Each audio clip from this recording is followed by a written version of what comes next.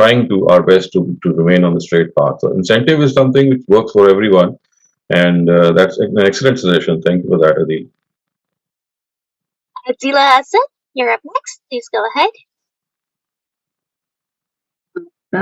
Thank you, Mindy.